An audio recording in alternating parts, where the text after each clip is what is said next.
जुमेरात की रात हुमायूं नगर के फसलानसर में नामालूम हमलावरों ने एक नौजवान को हलाक कर दिया।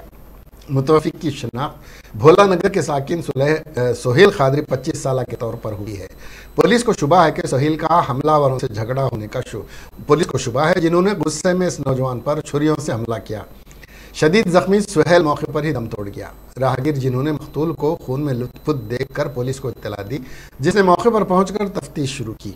हुमायूं नगर पुलिस ने मुकदमा दर्ज करके लाश को पोस्टमार्टम के लिए दवाखाना मुंतकिल कर दिया।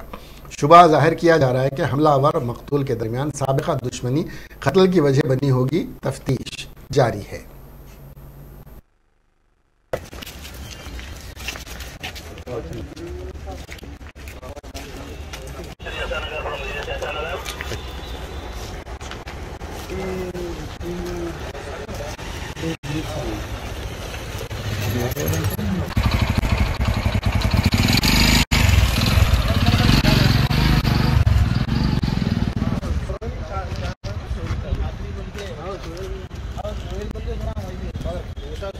और भाई यहाँ तक नहीं सुनो, 5 डब्बे वालों का ऐसे चले और लाइट मार लेते अपना वहाँ तक। एक सुनो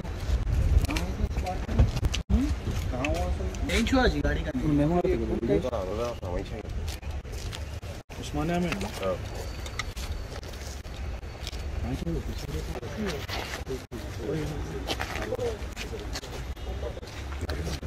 ओके ओके నేను వచ్చా లైట్ ఏడను వాడు ఇస్తాను ఇవన్నీ